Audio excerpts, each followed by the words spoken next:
ନାନୀ ଲୋ ମୋ ଠାକୁରଙ୍କ ରାଣ ଜଗନ୍ନାଥଙ୍କ ରାଣ ତୋ ରାଣ କାହିଁ କହୁଥିଲୁ ନାନୀ ମୋର କିଛି ଦୋଷ ନାହିଁ। ଇଏ ନାଟକଟା ଯେତେବେଳେ ଆମର ପ୍ରଥମେ ହେଲା ଇଏ 1.5 ମାସ ମାନେ 2-3ଟା ଖଣ୍ଡେ କ୍ୟାମ୍ପ ଯାଇଛି। ସେ ଯୋଉ ମୋ କ୍ୟାରେକ୍ଟର ପ୍ରଥମେ ବାହାର କରିଥିଲେ ଗୀତରେ ବାହାର କରିକିରି ମତେ ନେଇକି ବୁଲେଇକି ନେଇକି ପଳେଇ ଆସିଥିଲେ। ତେଣୁ କିଛି ଲୋକ କହିଲେ କାହିଁ ଯୋଉ ପ୍ରଥମ ଦିନଟା ଭାବୁଛ କାହିଁକି ଡାଇଲଗ ଫାଇଲଗ କହୁନୁ ପଳେଇ ଆସୁଛ ଟିକେ ଭଲ ଲାଗୁନି।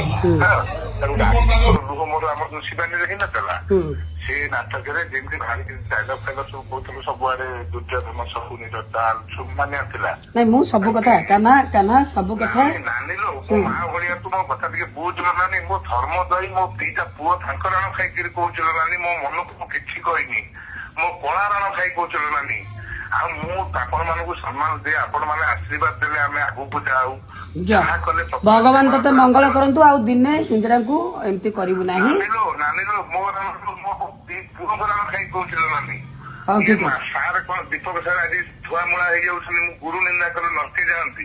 ମୁଁ ଆଜି ଏତିକି କହିବି ନାନୀ। ମୁଁ ତାପରେ ସାର୍ଙ୍କୁ କହିଲି ମୁଁ ସାର୍ ସେ ପ୍ରଥମ ଶ୍ରେଣୀ କଣ ଡାଇଲଗ ଫାଇଲଗ ଦେଇକିରି ମତେ କହିଲେ ମତେ ଗୋଟେ କଥା କହ କାହ୍ନା ଏ କିନ୍ନର ମାନଙ୍କର ଯାତ୍ରା ତାଙ୍କ ଜୀବନ ଯାତ୍ରା ତମେ ସବୁ ଜାଣିଛ ମୁଁ ଜାଣିନି କେତେ କଷ୍ଟ।